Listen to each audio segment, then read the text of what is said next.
From Jerusalem, Israel, this is From the Midwest to the Middle East, the podcast that explores everything new in U.S. and Israeli economy. Here's your host, Philip Stein. I have a really special guest today, very relevant to what we're experiencing here in Israel. Someone who is really out there. You've probably seen him on various news broadcasts when he was in Miluim. His name is Doron Spielman. He's the founder of Spielman Dynamics, which is a strategic consulting company. He's also a special advisor to the Director General of the Cherut Center, and he also served as the vice president of the City of David for over 20 years. He's an IDF spokesman. That's probably where you've seen him over the last couple months with the rank of major. And he's now taking on a new title having to do with Israel advocacy through the private sector when he's not wearing his uniform. So we're going to hear from him today. It's a great conversation, and I think you'll really enjoy it about how to be in the front line with the foreign press. Enjoy. Doron, welcome. Thanks for coming on. Thank you very much for having me, Philip. I've been looking forward to this call, this Zoom, our podcast for some time, but I want to start with something really almost called breaking news, which I think there wasn't too many people in Israel who didn't know what happened on Shabbat. Somehow the word got out everywhere. In fact, I even heard of a building in Yerushalayim where a tenant printed something from the computer and said, to my Shabbat observant neighbors, I just wanted to share this good news and posted it. So that was a nice thing. In any case, I'm bringing this up because I'm old enough. I think you're old enough to remember. Maybe you're not to remember Entebbe. It was a real morale booster. I was living in Chicago at the time. This also was a morale booster, but I must tell you, I am shocked by the foreign press, the mainstream foreign press, is the way they're writing their headlines about this. What's your take? I mean, you know what I'm referring to. In other words, taking away a lot from the rescue and putting all this about casualties that the IDF may have caused. So first of all, let's look at the actual operation itself, because I believe it's indicative of a larger phenomenon, which is also being ignored by the press and hopefully appreciated by Israel, which is the truly outstanding military performance right now of IDF soldiers. We have to understand that just before this war, in a military drill that I did with the United States representing Israel just a couple of years ago, one of the biggest concerns was that IDF soldiers were not battle ready. They had been trained, right? We have excellent training. However, we weren't under battle. We haven't had a real battle since 2014, and even that only lasted 60 days. If you look at our enemies that surround us, particularly in the north, where the real threat is coming from, which is Hezbollah, Hezbollah is the most battle-trained army in the entire world. Over the last 10 years, they've been at battle in Syria. They defeated ISIS in Syria. They've been constantly battle trained, and it was a real concern how IDF soldiers would perform under battle. And what we've seen over the last 8 months is a combination of excellent training, ability to make decisions in the field, and the will of Israeli soldiers. And the hostage release rescue mission, which was conducted under fire in a civilian neighborhood, inside two buildings where the hostages were being held by a mixture of civilians and armed Hamas terrorists under fire to be able to get all 4 hostages out. Unfortunately, we lost a precious soldier, a commander. Thousands were at his funeral today, but this is only one element of how the IDF is performing so well. Just to add to that, according to most experts, this is the most difficult urban warfare setting that has ever taken place in the world. Wow. And, there are tunnel experts and there's something called the Urban War Podcast by one of the heads of West Point, and he clearly makes that case. And both our kill ratio and the performance of the IDF is outstanding. And this is something that maybe we know in Israel because we have children and neighbors who are in the army, but that the press, particularly the press and foreign governments, including the US White House, sweeps under the rug constantly and tries to convince us of two things. First of all, that we are killing numerous innocent civilians, which is what you were referring to. The New York Times headline says, Israel rescues 4 hostages, scores of Palestinians killed. Right? So they put those right next to right, each other. exactly. So the New York Times, which is just one example, is scores of Palestinians killed with no reference whatsoever to where they got those numbers. Right away, the IDF came out and said that according to our estimates, it's far less than half of what the New York Times said, but they're constantly juxtaposing this. That's one thing that's being pushed by the press. One, again and again and again, the civilians that are killed. And just to add to this, we know that even the UN reduced the figures of women and children who have been killed by half on May 6th, right? This was a small line in the back of a UN report that, instead of 24,000 women and children that have been killed, oops, we made a mistake. It's 12,000 women and children that have been killed, just less than 13,000. And so, and they had an excuse about why it happened, but the misreporting here is so extreme. So that's on one side. The other side is, which I think is just as bad, is that the United States in particular is trying to convince Israel that it cannot win this war.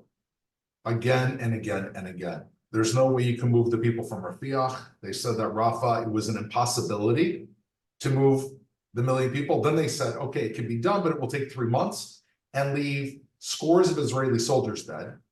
In the end, Israel countered and said it will take 3 weeks, and in the end, it took 10 days. And no Israeli soldiers were killed in moving the people from Rafah. And these two elements are what are constantly being echoed throughout the New York Times, CNN. A, we can't win this war, it's an impossibility. Think of the day after, so on and so forth. And B, you're killing civilians. And this is part of the propaganda and the psychological warfare. That's a combination of the press and, unfortunately, in this case, the U.S. administration. Yeah, I just actually earlier today I was on the treadmill, and I was one of the programs I like to watch every week. It's called Washington Week with Jeffrey Goldberg, the editor of The Atlantic, who they don't say, but he did serve once in the IDF. He keeps that very low profile, but he had a special guest, Tom Friedman, he is certainly a spokesperson for the Biden administration, and saying exactly that. There's no way Israel can win this war. Okay, Hamas is not defeatable, but going off on this tangent, in other words, this war, I don't think there's been a war that has received so much detailed coverage and the speed that it reaches the public. How does one get the facts straight? And you brought this up with the amount of casualties after an incorrect story has hit the public airwaves, like the explosion at the beginning of the war of I think I'm saying this, the Al-Ahli hospital incident, and the fire in Rafah, where they said 45. These are two such instances that come to mind. Can you correct these things? Is there a way to? Well, I'll tell you, it's interesting you're asking about the Al-Ahli hospital, because I was the spokesperson on duty when that happened. Okay. When the Al-Ahli hospital happened, and it was happening while I was speaking to either CNN or Fox, I can't remember at the time. And the soldier standing behind the camera, telling me, cut, get off the airways. And so I quickly finished the interview, and then they reported to me what had happened. To answer your question, when an incorrect story hits the airwaves and gains momentum and is not stopped quickly in its tracks, which it was not stopped quickly enough with Al-Ahli, in a minute I'll explain why, there is no correction. Mm-hmm. Any correction, I often tell when I speak to young spokespeople or young soldiers in the unit, I tell them 1 hour will leave you at page 14 on the back of the New York Times. That's it. That's the rule. There is no countering the information, the misinformation when it gets out, unless you're an Israel supporter, an Israel believer, and someone who's willing to do the research once it's out. So what do we need to do? And Al-Ahli is point in case. So I was a spokesperson during Al-Ahli. I was told to come off the air. I could not speak for 4 hours. That was the rule. Now, why couldn't I speak for 4 hours? Because Israel, which is very responsible, wanted to conduct an accurate review of the situation. Meanwhile, within 2 minutes of the explosion, reports were already going out that 500 people have been killed. Now, any person who actually takes a second to think has to realize that in order to have an assessment of how many people have been killed in anything, it takes hours and usually days to figure that out. There's fires raging, there's bodies laying in different places, there's body parts, you don't know who's alive and who's dead.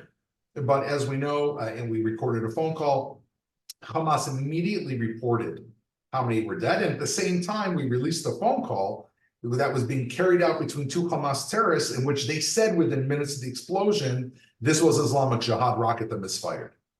But the problem was that out of goodwill and trying to have integrity, we lost the entire battle. Now, what could we have done? And this is my answer to your question. First of all, we can't beat them on the facts because we're dealing with the facts and they're dealing with lies. A lie you can see immediately, and facts take time to verify. And so therefore, we can't beat them in speed when it comes to facts and lies. What we can do, and what we should have done with Al-Ahli, is we should immediately have gotten on the air and spoken about IDF values immediately. We should have gone on and said, anywhere Hamas is operating and threatening Israelis in the Gaza Strip, we will target them while trying to minimize civilian casualties, the same civilians they are hiding behind. We are doing a proper investigation of the incident. Do not believe Hamas's figures. We will get back to you with the truth. And that would have mitigated a lot of the issues. And it would have carried the world through because the world media loves to be able to drag things out and have drama. And they would have reported Palestinians are saying 500, the Gaza Health Ministry is saying 500 people. Israel is doing an investigation, will release the accurate numbers shortly. And this is really something I feel very strongly on. In every single incident, we need to be out there. We don't have to worry about beating them the facts right away because we can't. We have got to clearly communicate our values, not back down from them, not apologize, not issue apologies. This is not an apology game. There is no apology here. Israel should never apologize for anything. To say that the death of a civilian is tragic, it is tragic, but never to apologize, because once you apologize, you infer that the death is because of you. Not a single death in Gaza is because of Israel. They are all because of Hamas. And these are two, I think, guiding lights that I'm trying to push forward in my own way, but is very, very difficult in the government spokesman's office. So you had just mentioned about the incident at the Al-Ahli hospital, and you were actually in front of the foreign press. That was certainly, the war was raging at that point. Let me ask you this: when those cameras and voice recorders are running, how do you find these correspondents? I'm not asking for specific names, but in general, do you find they're truth seekers, or are they just looking for the top byline for their news organization? I think it depends on two things. First of all, is the personal relationship. Because I was called in on October 7th into the Army and immediately went down south. On the 8th, I was already down south, face to face with the carnage, and trying to figure out how we even relate these events. In retrospect, it seems very, very clear. At the time, I was going from car to car that were abandoned on the side of the road, trying to figure out what happened, opening doors, seeing bullet holes, seeing blood all over the seats, seeing zip ties on the ground where hostages have been taken hostage, and trying to think, okay, I'm about to bring the press here. How do we even convey what happens here? And we coined the term the kill zone and kind of brought this together. But when we brought the reporters to the field, there was a relationship that was built with a number of reporters from CNN. I say CNN because Fox in general is doing fantastic reporting. It's not just that they're pro-Israel, they are doing fantastic reporting. They're doing accurate reporting. They're not drawn into what Hamas is saying, but I'm talking about ABC. I immediately had down Martha from ABC, CNN. And when you develop those relationships in the field, that's the first factor. It does have an impact on how the reporter will report later in the war. So there is no question. And that's one influence. The other influence is the pressure from the editors. What we've seen is many reporters feel comfortable reporting the truth at the beginning of the war because their editors and public opinion is not against them. When public opinion turns against them, the change really was the Al-Aqli Hospital. That is when public opinion began to shift. Those same reporters, they're now battling with their internal morality and what they've seen, and pressure from their editors. In that case, I would say for CNN, it's 50-50. New York Times, it's much worse. The New York Times has become, and I subscribe simply to wake up upset every morning when I see the reporting. The New York Times and certainly CNN being written are off the charts with horrible reporting. At that point, it's, if we're lucky, it's 50-50, and you can see the struggle. Now, your personal relationship does carry through. I'll give an example, though, of somebody who does excellent reporting, which is Wolf Blitzer. Before going on with Wolf comes in the air, and he wants to understand what's going on. From your perspective, he probably does it with the other side as well, but you can see that this is a person that is trying to seek the truth. Now, he also knows Israel very well, but his reporting has been very fair. Wolf Blitzer, he stands out. Others have also been fair. But unfortunately, reporters, when they are in the business and their salaries report for it, most of them, at least half of them, are not willing when the tide changes to stick to their morals, and they go along with what the editors say. And we know from Bari Weiss, listening to her, when we listen to Bari Weiss, I think maybe you may have mentioned this, that Bari explains how when she tried to stick to her truth, she had no choice but to quit because the editors wouldn't have it. And so this is the issue. And by the way, I just interrupt. I just was listening to one of her podcasts. She was actually interviewing her wife about her, Nellie Bowles, who's come out with a book about her experiences of having to leave the New York Times. And it's, quite amazing. I've obviously been a consumer for many years of news, but what goes on behind the scenes and how they were really forced out, intimidated, bullied, and just they didn't necessarily themselves have a specific agenda, but the organization did. And if you didn't toe the line, you were out. That is very much, unfortunately, the press today, especially on the left. The only kind of remaining guiding light at the New York Times that I can think of is Bret Stephens, who I don't always agree with, but I find that they're still tolerating him. The word is that if the war hadn't come along, I'm not so sure Bret Stephens would have been tolerated at the New York Times. Wow. But when you have a war in Israel, to fire your most important reporter covering the Middle East is, would be a sha'ariyah, as we say in Hebrew, a shanda, a total embarrassment. So he's actually been very, very courageous and very brave, and is doing excellent reporting. And yet, I'm sure you've been following, the problems at the Washington Post, which is also known to be not the fairest reporting of Israel, and it seems they're losing money, they're losing readership because they've made this shift to.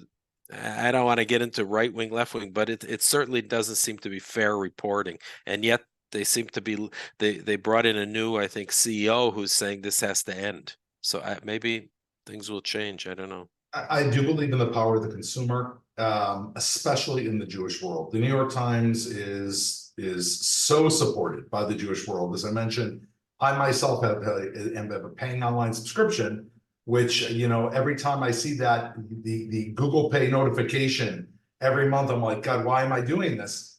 But if there was a mass consumer protest amongst the Jewish community in the United States and around the world, that is an example of pulling your dollars out of a university. It would have a major impact, and I think that's probably the only chance we have at calling the New York Times to task, because they're not going to change on their own, and they have no internal barometer whatsoever, including the reporters in Israel.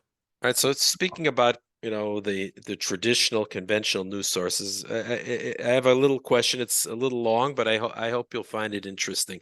When I graduated high school, which was a long time ago, the keynote speaker was a well-known news anchor from our 10 o'clock local news. He spoke about, I remember this, about the impossible task of presenting objective news. And that was back then. He started with biases of the reporter, the cameraman, then to the film and copy editors, the producer, and the directors of the actual news programs, and finally to the anchor, him or herself. In other words, back then there were a lot of people who dealt with the news item before the consumer saw it. Today, one person at the scene pulls out his or her iPhone, uploads that recording or image to a social media platform, and voila, you have something that goes directly to the consumer of news. Were we better off in the old days when we had more hands involved in getting us the news? I would reframe the question. Okay. I think the question needs to be asked, are we doing enough in the current environment? And I'll explain why. First of all, we can't go back in time, but I do believe that there's an enormous advantage, Philip, that today we are able to skip the middleman and report on events immediately. I think that the fact that we can skip the editorial staff we can see what the result is where we can't in the New York Times and in CNN. Mm-hmm. Meaning there's no way to change those organizations because they were infested from the get-go. But when you are active on social media, and if we look at certain people that are very active on social media and are able to draw eyes to them, they're unfiltered. And therefore, I think it is incredibly important when it's done well. Eylon Levy, who I'm working with now. Later today, I'll be doing the daily feed. Right. I'm going to ask you a question about that. Okay, so Eylon is one example, but there are many examples of people who are on X, who are on Twitter, who are on Facebook, who, when they do put out news, it is followed and it is incredibly important. What is the problem? That the other side is doing this at a much larger pace, and they're reaching the ears of college students. And I think the question we have to ask ourselves is, how can we be more effective? Because this is the reality. I think it's a positive reality for the most part, but we still have not cracked the code on how we can be more effective in this realm. I will say this, the IDF is working very, very hard now. We're late in the game. That's the problem with government bodies.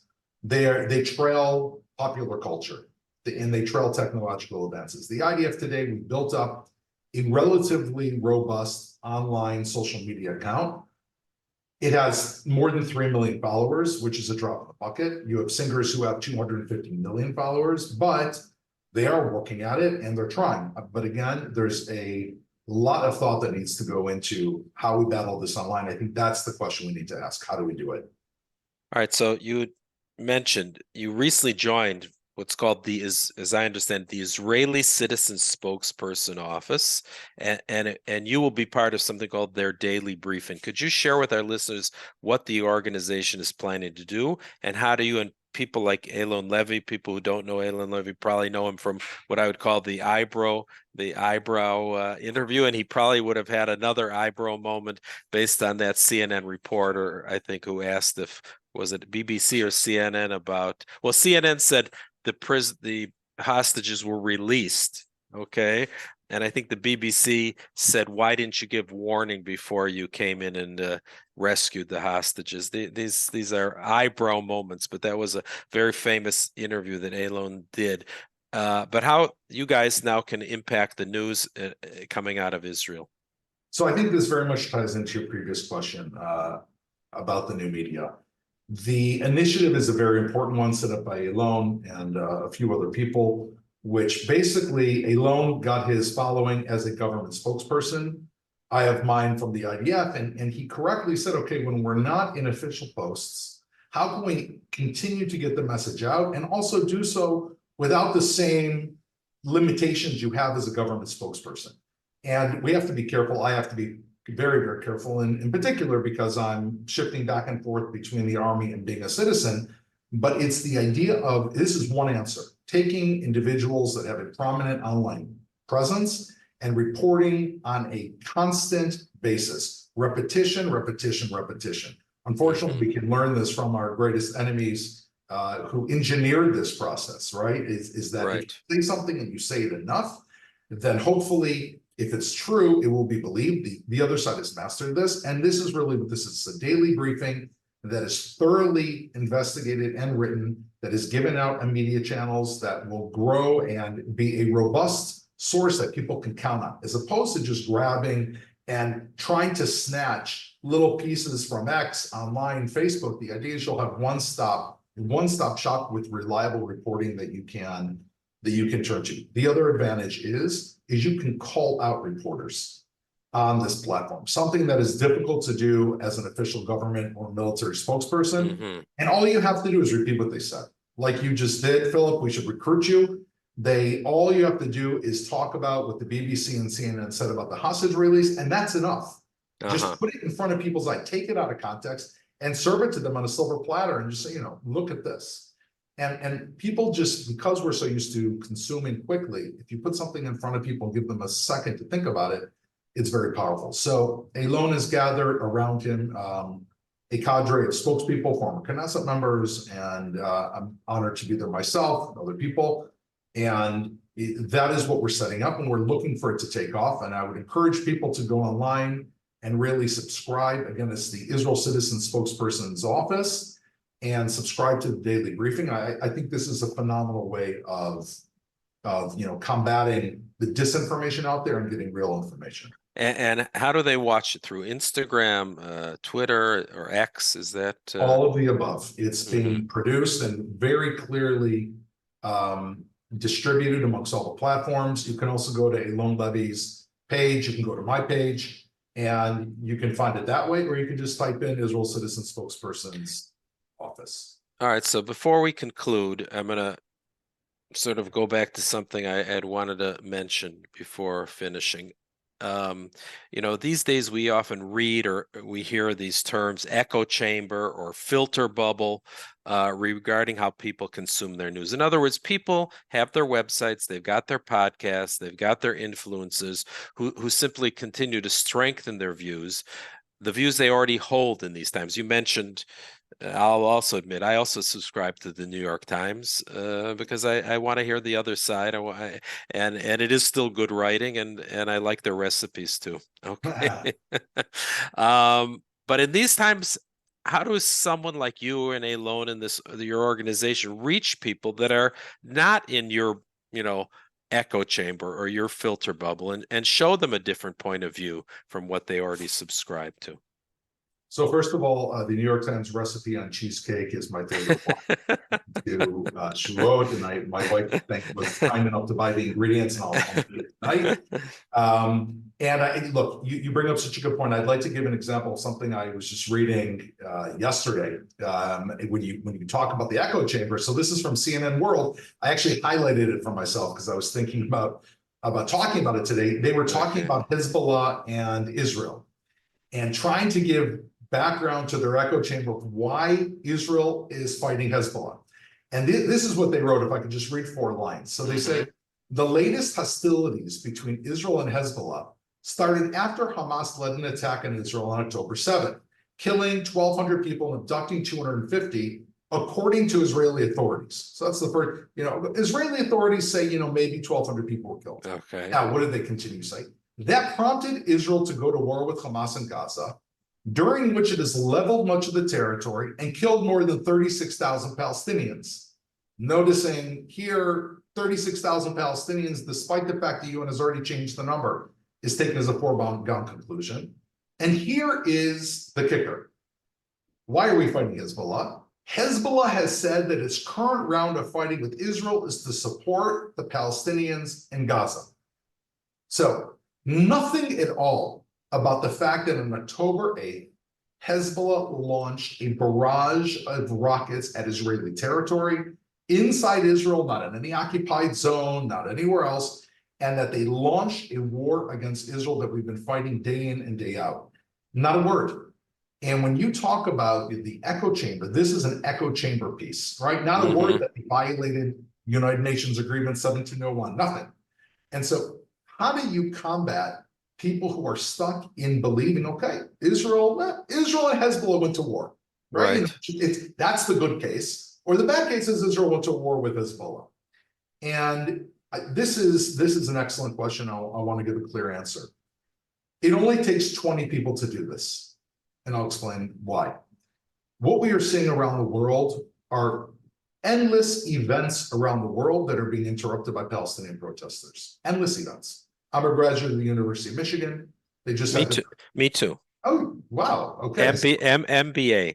Okay, so there we go. We're both graduates of U of M. So this year's University of Michigan commencement speech was interrupted by, now we know the size of University of Michigan Stadium holds 105,000 people. There were around 15,000 people sitting in the stadium in the bleachers for the graduation ceremony. And you had 40 Palestinian protesters standing on the opposite sides of the field, blowing horns and making noise. The police said they would stop it in advance. There was no stopping it. They walked closer and closer and closer to the marchers until they were led into the seats and they began yelling. Now, in general, if you're in, let's take a theater of 1,000 people, you're watching a play. How many people does it take to disrupt that play? 10? Sure. Absolutely. If 10 people get up and scream in unison, all these things, Biden has blood in his hands from the river to the sea, they've disrupted. Now, I firmly believe, you have a lot of Jews in North America, you've got a lot of Jews around the world. You can either sit there silently, the same thing applies to social media, and say, listen, it's, I'm scared or it's uncomfortable for me. Or you can have 20 people stand up and yell, support Israel. Hamas launched a vicious attack against Israel. It only takes 20 people to drown out the voices of 10 people. And I really do believe, yes, we need to get out there. We need to get out there in social media, but it is in the hands of Jews around the world to be loud. It is difficult to do. It requires enormous courage. You've got now Muslims and non-Muslims walking around with keffiyehs. People are scared, but this is a time to have courage. We're sending our soldiers into Gaza, right? Our children in the army, they're fighting. Trust me, we're more scared than they are for our children. I've been in Gaza, been down south. You have got to buck up, have courage, and speak out. And the more Jews that speak out in that crowd, the more people that will follow them. But if Jews don't speak out, we cannot expect the Gentiles to speak out. It's just not, unless they're righteous, like, here and there you have your certain righteous Gentiles that have taken the screen. But it is really in their hands. I think that's the most important thing to do. And then that will continue into the social media field, just like it has for the anti-Israel establishment. They build these tent cities. There's almost no reaction from the Jewish, very, very little reaction from the Jewish student body. From there, it goes into social media and goes, oh, let's have a protest. Wherever they are, you need to be. You need to stand up. You're one of the 20, not one of the ones who were silent. Interesting. I actually, I'm thinking that when I had my 25th reunion from business school at the U of M, there was a scholar in residence that year. It was Madeleine Albright. She was no longer the Secretary of State, and she gets up for her keynote address, and someone just pops out of the crowd with holds up a big poster like "Free Palestine." This is quite a number of years ago, but people shouted that person down. Okay, in other words, there was some feeling then that this was inappropriate behavior, and get the hell out of here, so to speak. And she got no residence, and it turned into, I think, an embarrassing experience more for this person. But you don't see that today. You see it people are coward or afraid. Anyway, Doron, it's been a great conversation, very relevant. We're living with this daily. We consume news. I think everyone who's listening and watching, and we wish you great success. I do personally, because we need the truth to get out there. Philip, I'm honored, and I think it's fantastic that you are working with your community that you represent, and that you are diving down to the truth. We need more like you. Thank you for being on, and I invite everyone again, if you want to give details how to find you. And Eylon is. So my Twitter feed is Doron Spielman. Sign up. I get regular reports. It's on X. It's on Twitter. I'm also on Facebook. Eylon Levy is Eylon Levy, EYLON, Levy. And most importantly is the Israel Citizens Spokesperson's Office. I know it's a long name, But as soon as you start typing it in and sign up for the daily briefing. What time is that, by the way, every It's day? 3 p.m. live today. Okay. Yeah, Israel time. So that's All right. 9/8 is at 8 a.m. It's 8 a.m. 8 a.m. New York time. Okay, so for my listeners in the States, you don't have to get up too early to hear Doron. Okay, thanks, Doron. Thank you so much, Philip. I hope you enjoyed our podcast. Feel free to visit us at www.peacestein.com.